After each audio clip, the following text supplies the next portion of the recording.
বিসমিল্লাহ, আলহামদুলিল্লাহ, সালাতু ওয়াসসালামু আলা রাসূলিল্লাহ। আমরা আছি আমাদের রুনুল হাসান ভাইয়ের রুকিয়া সেন্টার আর কি। সো এখানে আমরা একটা বিষয়ে দুইজনে আলাপ করতেছিলাম আর কি, যে হাসাদের বিষয় আর কি।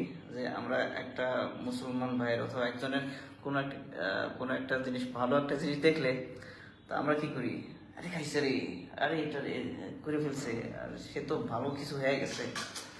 এইগুলা জিনিসের কারণে কিন্তু হাসাদ মানে নজর বদনজর লাগে আর কি। আর এই জিনিসটা খুবই খারাপ জিনিস।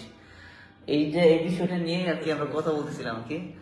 আসলে দেখা যায় আরব কান্ট্রি গুলাতে, অন্য অন্য দেশে, হ্যাঁ, বিশেষ করে মিডিল ইস্টে ওরা কথায় কথায় দেখবেন যে সুবহানাল্লাহ, মাশাআল্লাহ, আলহামদুলিল্লাহ, হায়াকাল্লাহ, বারাকাল্লাহ, এই সমস্ত দোয়াগুলো পড়ে।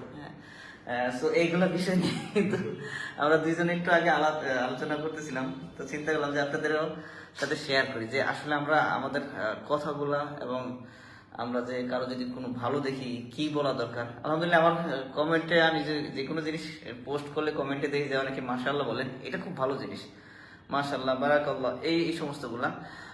আবার দুই একটা কমেন্ট এরকম আসে মনে যে দেখছো, মানে উল্টো পাল্টা আসে আর কি, যে যেটা উচিত না আর কি। যে কারো ভালো দেখলে তার জন্য দোয়া করা উচিত। দোয়া করলে আমি মুসলমান ভাইয়ের জন্য যত বেশি দোয়া করব, আল্লাহ তাআলা আমাকেও দিবে। হ্যাঁ, ওই জিনিসটা আমাকে আল্লাহ তাআলা আগে দিবে। আমি আরেকজন মুসলমান ভাইয়ের জন্য যে দোয়াটা করবো, এই জন্য দোয়া করলে যেটা হবে যে আমার হাসাদ থেকে নিজের বদনজর কিন্তু নিজের উপরে বেশি লাগে, ঠিক না? যখন আমরা যে আয়নাতে দেখি, আয়নাতে চেহারা, নিজের সৌন্দর্য থেকে মুগ্ধ হইলাম, হ্যাঁ, আমার উপর আবার নিজের বদনজর লাগলো, হ্যাঁ, যে আমাকে তো খুব সুন্দর দেখাচ্ছে, হ্যাঁ, তখনও দোয়া করা, আল্লাহ আপনি তো আমাকে সুন্দর করছেন, হ্যাঁ, তাহলে আমার ভিতরটাও সুন্দর করে দেন, নিজের জন্য একটা দোয়া করা। সো এই বিষয়গুলো আর কি খুব সূক্ষ্ম সূক্ষ্ম ছোট ছোট বিষয়, কিন্তু আমরা যদি এইগুলার দিকে খেয়াল রাখি তাহলে কিন্তু আমরা জীবনটা সুন্দর হবে। দ্বিতীয় আমরাই উপকৃত হবো, আমাদেরই লাভ, ঠিক আছে, জিনিসটা আমাদেরই লাভ। এই বিষয়টা হলো যে আলম ভাই আজকে যেটা বলতেছিলেন, হ্যাঁ, আমি এখানে আলাপ করতেছিলাম হাসাদ নিয়ে।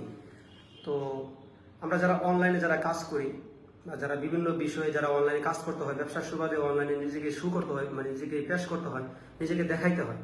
তো এখানে একটা সমস্যা হলো, অন্যরা যারা দূর থেকে দেখে, তো যারা দেখে তাদের দুইটা অবস্থা। একটা হলো তারা মানে এই যে আমার মনে করি সুন্দর একটা অবস্থা, এটা দেখে তারা হয়তো দোয়া করবে অথবা মন থেকে হিংসা করবে, যে আমার একটা লাক্সারি লাইফ, আমি ভালো একটা গাড়ি কিনতে পারলাম, ভালো একটা সুন্দর একটা অফিস নিলাম, যে অফিসটা মানে অন্যরা স্বপ্ন দেখে যে এমন একটা অফিস আমারও হবে। মনে করেন আমি একটা BMW একটা গাড়ি কিনলাম, তো অন্যদের স্বপ্ন জীবনে যে সেও কি একটা BMW গাড়ি কিনতে চায়।